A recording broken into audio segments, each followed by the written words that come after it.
রঙ্গরসের দিন ছিল আমার একদিন, রঙ্গরসের দিন ছিল আমার একদিন। 12 ঘন্টা বেলায় আমার সন্ধ্যা হইল, পাখি উড়ে যাওয়ার বুঝি সময় হলো। হাই পাখি উড়ে যাওয়ার বুঝি সময় হলো, পাখি উড়ে যাওয়ার বুঝি সময় হলো রে, পাখি উড়ে যাওয়ার বুঝি সময় হলো। শরীরে চামড়া ছিল টান, মিষ্টি সুরে গাইতাম গান, গলার আওয়াজ আমার কত দূরে যাইতো।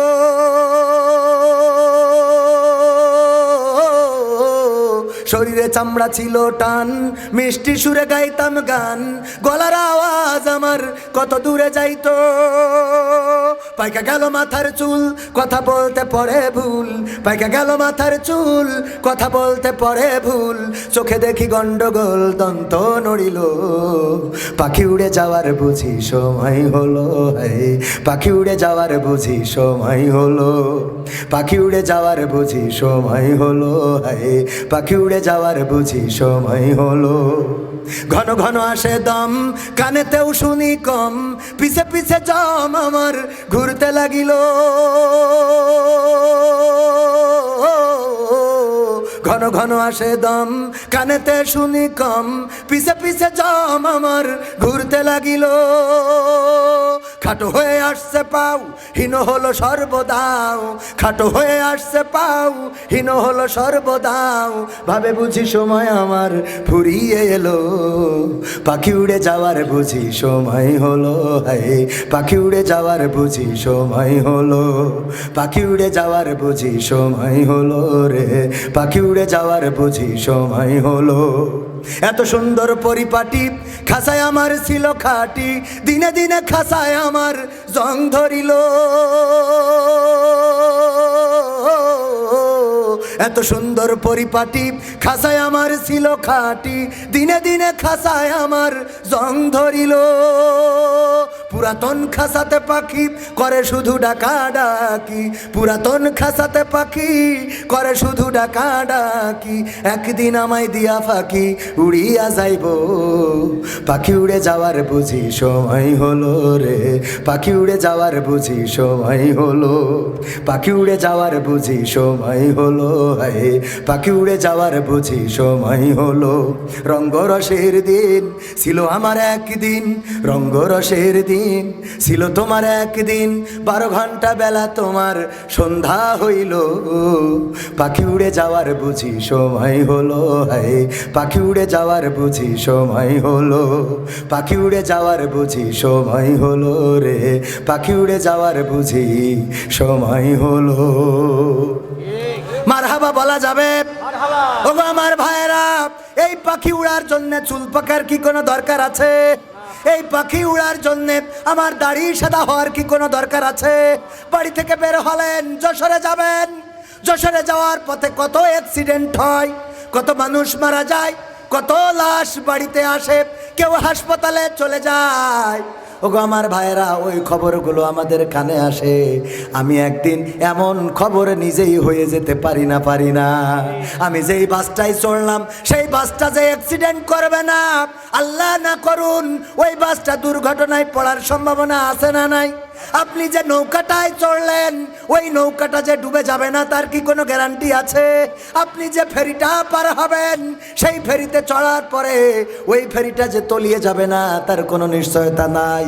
আপনি যে বিমানটায় চড়েছেন, ওই বিমানটা যে ক্রাশ খাবে না এর কোনো গ্যারান্টি আছে নাকি? সুতরাং যেহেতু মৃত্যুর কোনো বয়স লাগে না, মৃত্যুর জন্য কোনো ওয়ার্নিং দেওয়া হবে না, আপনার একদিন আগে কেন 1 ঘন্টা 1 মিনিট আগে আপনাকে জানানো হবে না যে গো কবির বিন সামাদ, তাড়াতাড়ি উজু করে নাও, আমি মালাকুল মাউত আসছি, তোমার জানটা নিয়ে চলে যাব, এমন কথা বলবে নাকি? কোরআনের পক্ষে যেই লোক সে যে হয় হোক, আমরা তার পক্ষের লোক, ঠিক না বেঠে? কোরআনের পক্ষে যারা, তাদের পক্ষে আমরা, কোরআন নিয়ে চলে যারা, তাদের সাথে চলি আমরা। এই জন্য সিদ্ধান্ত নিতে হবে, তোমাকে জাগতে হবে, তোমাকে থাকতে হবে, এ সমাজ ভাঙতে হবে, নতুন সমাজ আনতে হবে, তোমাকে জাগতে হবে। কত দুঃখী রাত্রি কাটায় অনাহারে পথের পরে, এখনো আসেনি সুখ বাংলার প্রতি ঘরে ঘরে। এসেছে কি?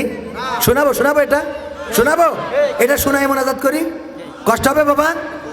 হ্যাঁ, প্রবাসী বিদেশি আরো তো কত এখনো আমার আমার যুবকদের জন্য এটা রে। হ্যাঁ, তুমি যার লাগিয়া এমবি ভরো তার তো বাটন ফোন। এরম যুবক আছে না নাই? পাবনায় গেলাম, একজন যুবক প্রশ্ন দিয়েছে, হুজুর আমি একটা মেয়ের সাথে প্রেম করেছি, প্রেম করার পরে ওই মেয়েটারে আমি ইসলামী বই পড়ালাম, কোরআন পড়ালাম, হাদিস পড়ালাম, পড়ানোর পরে আমি তারে নামাজি বানালাম, রোজাদার বানালাম, পর্দানশীলা বানালাম। এখন ওই মেয়ে আমার সাথে প্রেম করতে চায় না, ও গুনাহ কি হবে ওর? মানে ও কয় নম্বর গুনাহ পাবে, অথবা কয় নম্বর জাহান্নাম, এরকম আর কি প্রশ্ন দিয়েছে যে ওর শাস্তি কি হবে, সহ্য না করে পারা যায়? আমি বললাম, বাবা খাল কেটে কুমির তো তুমিই ডেকে নিয়ে এসেছো, খাল কেটে কুমির তুমিই ডেকে নিয়ে এসেছো, কারণ তুমি যার সাথে লাইন মেরেছো তারা যখন কোরআন পড়িয়েছো, ওই কোরআনের মধ্যে পড়েছে ওয়া করনা ফি বুয়ুতিকুন্না ওয়ালা তাবাররাজনা তাবাররুজাল জাহিলিয়াতিল উলা। ওগো নারীরা পর্দার মধ্যে থাকো, জাহেলি যুগের মেয়েদের মতো সাজুগুজু করে নিজেদেরকে প্রদর্শন করে বেড়ায়ও না। এই আয়াত পড়ার পরে তোমার ওই প্রেমিকা কেমন করে তোমারে আর চেহারা দেখাবে? কথা কয় না? এরপরে তুমি ইসলামী বই পড়াইছাও, ফাতেমার জীবনী, আয়েশা রাদিয়াল্লাহু তাআলা আনহার জীবনী, খাদিজা রাদিয়াল্লাহু তাআলা আনহার জীবনী, এইগুলো যখন পড়াইছাও, ফাতেমা রাদিয়াল্লাহু তাআলা আনহা এমন পর্দানশীল ছিলেন, মৃত্যুর সময় আলী রাদিয়াল্লাহু তাআলা আনহুকে ডেকে বললেন, ওগো আলী তুমি আমার স্বামী, তোমার কাছে একটু অনুরোধ করি শোনো, আমার এই মৃত্যুর সময় আমি তোমার কাছে ওসিয়ত করে যাচ্ছি, আমি মারা যাওয়ার পরে দিনের আলোতে আমার জানাজা দিবা না, দিনের আলোতে আমার জানাজা দিবা না, রাতের অন্ধকারে আমার জানাজাটা দিবা। 2 নম্বর ওসিয়ত, আমার জানাজায় বেশি লোক ডাকবা না, অল্প লোক, ফরজে কিফায়ার নামাজ অল্প কয়েকজন পড়লে সবার আদায় হয়ে যায়, সুতরাং বেশি লোক ডাকবা না, অল্প লোক ডেকে জানাজাটা পড়বা। 3 নম্বর অনুরোধ হলো, আমাকে কবর দেওয়ার পরে, রাতের অন্ধকারে কবর দেওয়ার পরে আমার কবরটা নিশ্চিহ্ন করে দিবা, যেন পৃথিবীর মানুষ পরের দিন সকালে আমার কবরটা দেখেও না চিনতে পারে যে এখানে একটা কবর আছে।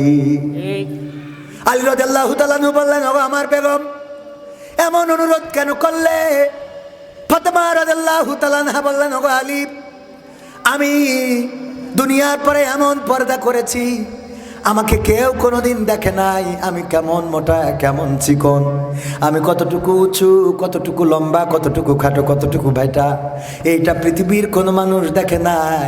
দিনের বেলায় যদি আমার জানাজাটা, আমার কাফন পরায়ে যদি আমার জানাজাটা দিনের বেলায় মানুষের সামনে আমার কফিনটা রেখে জানাজাটা পড়াও, এই মদিনাবাসী অনেকেই জেনে যাবে নবীর কন্যা ফাতেমা কেমন মোটা ছিলেন, কেমন চিকন ছিলেন, কেমন উঁচা ছিলেন, কেমন খাটো ছিলেন।